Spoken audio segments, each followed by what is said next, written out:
Acorda, sucupira!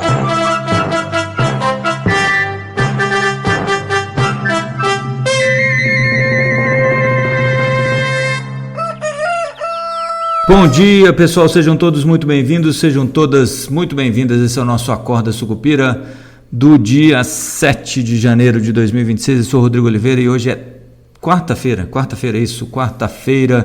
e é o seguinte, hoje no calendário econômico tem o ADP, Employment, né, que é um relatório de empregos lá nos Estados Unidos, deve apontar aí um avanço do mercado de trabalho que pode fortalecer as apostas aí de manutenção da taxa de juros nos Estados Unidos, onde estão por mais tempo, né? Se você olhar inclusive naquela ferramenta lá da Bolsa de Chicago sobre as probabilidades de um corte do Fed nos juros básicos lá nos Estados Unidos em janeiro, né, não existem mais, né? Já não existiam, continua a maior parte dos investidores aí acreditando, apostando em uma manutenção dos juros em janeiro e também uma manutenção dos juros agora em março. Então, aquele momento de corte está se deslocando para abril, né? Que a gente esperava que fosse um pouquinho antes. A gente está vendo esse deslocamento aí para abril, o que pode também acabar deslocando um pouco da nossa curva aqui também para um pouco mais tarde o início do ciclo de cortes, né? Então é bom a gente ficar de olho nisso. Mas o ADP é um relatório de emprego que é menos importante, tem metodologia inclusive diferente do que o payroll que sai na sexta-feira. Esse sim deve mexer bem com a curva de juros aí, não só nos Estados Unidos, mas também no resto do mundo. Bom, hoje o petróleo prometia acordar em baixa, né? Mas ontem mesmo ele já recuou aí 2,07%, em função daquele anúncio ali do Trump de que, olha, a gente vai pegar 30 a 50 milhões de barris de petróleo para os Estados Unidos, né, em função do que a Venezuela, em tese, deveria pagar aos Estados Unidos. Aí é uma outra discussão, mas é isso. Então, isso acaba sendo um reforço ali nos estoques de petróleo dos Estados Unidos, acaba mexendo um pouco com o preço, mas se você parar para pensar um pouco mais friamente, você tem aí que a gente tem uma produção mundial de petróleo na casa aí dos 80, 90 milhões de barris dia. 30 a 50 milhões de barris é como se fosse meio dia de produção a mais, como é que se diz, adicionado a esse volume global. Não é exatamente uma grande mudança. E continuamos naquela história de que o pessoal agora se mancando que, olha, a Chevron, a Halliburton vão ter muito trabalho ainda na Venezuela, vai demorar para a Venezuela voltar a produzir petróleo numa quantidade decente, né? Como eu falei já das outras vezes, o equipamento está obsoleto, as instalações estão mal conservadas e tudo isso atrapalha a retomada dessa produção que vai gastar alguns bilhões de dólares e só vai dar resultado daqui a 5, 10 anos, quem sabe, né? Então, o pessoal revendo, né, essas posições, tanto é que a Chevron ontem, já que tinha subido aí 5,10% na segunda-feira pós captura do Nicolás Maduro, caiu ontem 4,46% na sessão. Agora sobe aí 0,85% no pré-mercado, o que mostra que no fim das contas, né, 9 fora zero vai ficar tudo como antes, né, o preço vai voltar a estar onde estava. Né, o que para mim faz muito sentido. O petróleo em alta de 0,13, 0,10, agora na minha tela aqui é $60,59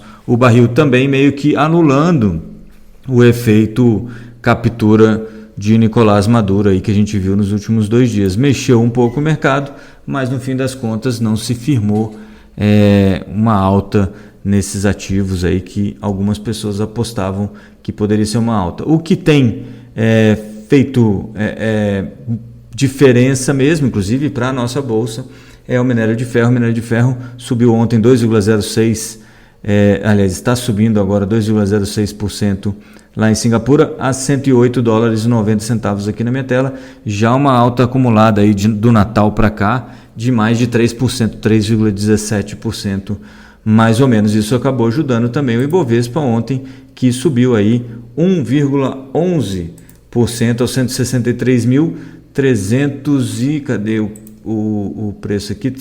163.663 pontos, né? O Ibovespa nesse momento, depois dessa alta de 1,5%, 1,11%, que quase, né? A gente está quase nessa ideia de anular efeitos do que aconteceu recentemente. A gente está próximo de anular o efeito aí do nosso querido Flávio Day, né? Quando o Flávio Bolsonaro foi ungido aí candidato à presidência da República. Inclusive ontem Flávio Bolsonaro estava dando entrevista lá no Paulo Figueiredo, disse que vai anunciar o ministro da Economia muito em breve e também sugeriu o Eduardo Bolsonaro como ministro das Relações Exteriores, né? Então você vê para onde vamos, né?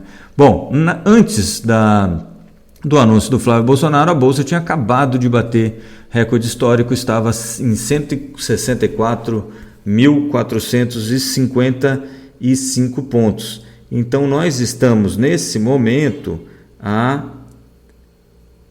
quanto aqui? Estamos a 0,5% de alta de um novo recorde e de, como é que se diz, apagarmos o Flávio Day da Bolsa de Valores.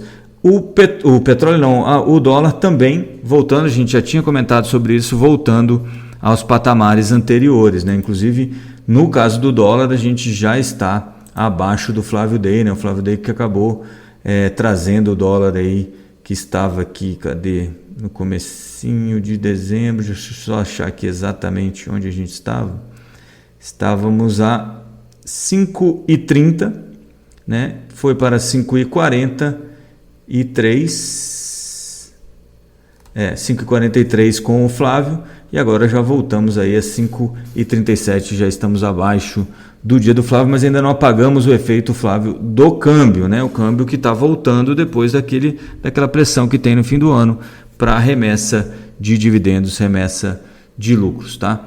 Só para a gente encerrar aqui, passar rapidinho, continua obviamente repercutindo aí a história do Banco Master. O Banco Central recorreu da decisão do Jonathan de Jesus, lá do TCU, pela inspeção, né, no Banco Central para exame de documentos. Diz que essa não pode ser uma decisão monocrática, que tem que ser colegiado. O TCU vai avaliar isso agora. E aí tem essa história, né? A Malu Gaspar chegou a divulgar antes, né? E ontem acabou acontecendo. Ela chegou a falar: olha, tem muito influencer de economia, influência de direita, influência de esquerda, recebendo bastante dinheiro para falar mal do Banco Central nessa decisão sobre o Banco Master, né? Sabe-se lá quem está pagando.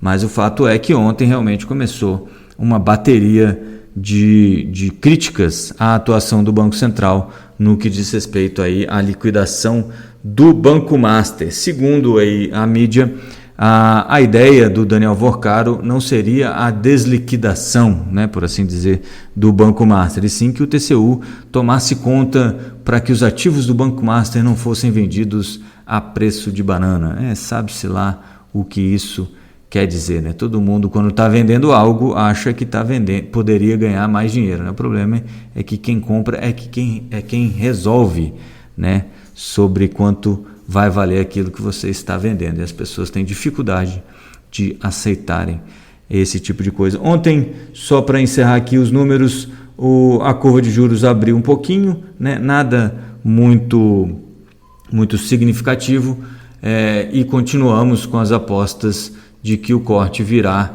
somente na reunião de 17 e 18 de março do Comitê de Política Monetária. Em janeiro, as expectativas e que as probabilidades naquelas opções digitais de Copom apontam uma probabilidade de 70% de manutenção dos juros onde estão. Beleza? Eu vou ficando por aqui, então, nesta quarta-feira. A gente se vê amanhã na nossa live no YouTube, pontualmente por volta das 7h30 da manhã. Então, bons negócios a todos nessa quarta-feira e a gente se vê amanhã. Até lá, avante Sucupira! Acorda, Sucupira!